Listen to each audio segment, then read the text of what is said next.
Brian Palavara on Far here with Mike Morton, 2013 Western States 100. Mike, what a run yesterday. Yep, it was a good day. I mean, obviously everybody's goal was to win, but I'm pleased with the performance and couldn't be happier. 16 years ago, or shortly after when you got hurt, could you ever imagine coming back and running Western States, let alone, running so well?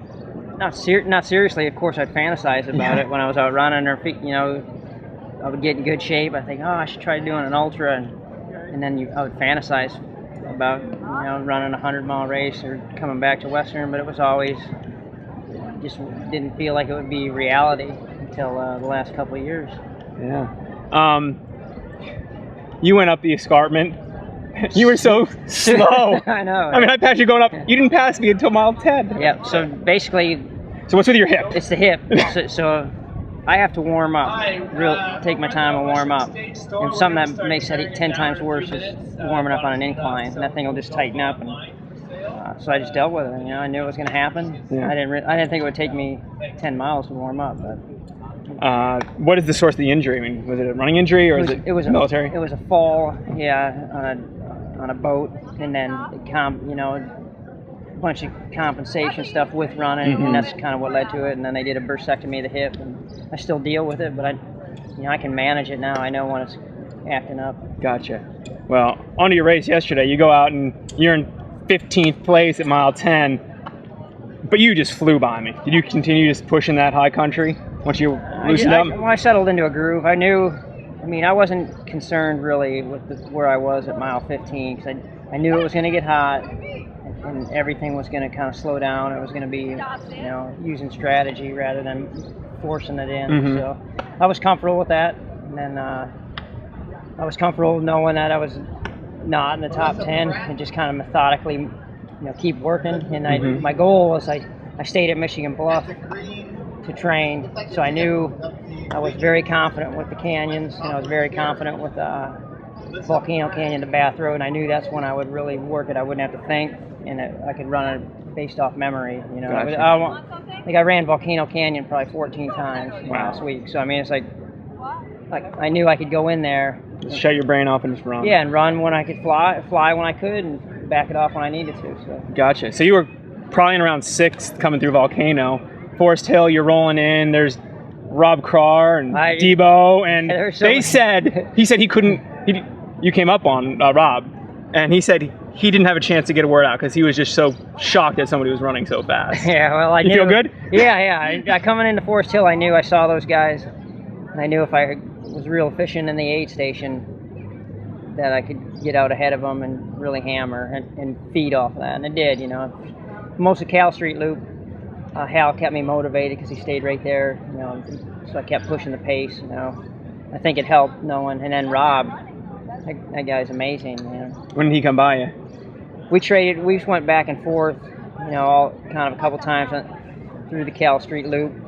And then he crossed the river and I was in a boat right behind him. We walked up to Green Gate, kind of socialized a little bit. But after that, we swapped back and forth maybe 2 times. But he went into his own, man. The guy, he's an amazing athlete. Yeah, what did he do? You said he put like 16 minutes on you? Yeah, from the last 10 miles. The guy, those are going to be some splits that nobody ever touches. Sick. You were talking about it before the race that the sport's really changed from just you running your best race to you got to have contact, because if you don't, somebody like Robbie Craw or Timmy Olsen can just row down. Both those guys are at the top of their game. They are world class. So. Yeah. Haven't been back at the, a big 100-mile race. You've done a bunch of smaller ones, but you tempted to stick with the real competitive races these days? Yeah, it's to me, there's economics in it. I would love to keep doing it. I'm gonna keep training and pick some races. Right now I'm focused on Spartathlon. Okay. So, we had a blast. My family came out here for 2 weeks, and literally we roughed it. We didn't have the internet, no fancy TV, and we loved it. We had a blast, and it culminated yesterday. So I can see coming back. That's awesome. So you get a little support with Allied Van? Allied Van Lines and Killcliff and Vespa all kind of help. Nice. Yeah. Without it, I wouldn't be able to come out and train like I was. Make the trips out. they bought the plane tickets, so they make it financially possible for me to do my hobby. Gotcha. And since you're a total free agent, what shoes and socks you running yesterday? Nikes. Nikes? Yeah. Something like road racers? Nike's actually gives me shoes. Oh, really? Yeah. Nice. So, I mean, they've been very helpful. Just kind of a nonchalant relationship. But yeah, they're as much as they can. They will. If I ask for something, they give it to me. Awesome. Yeah. What's also awesome is last year Dave Mackey set a new Masters course record.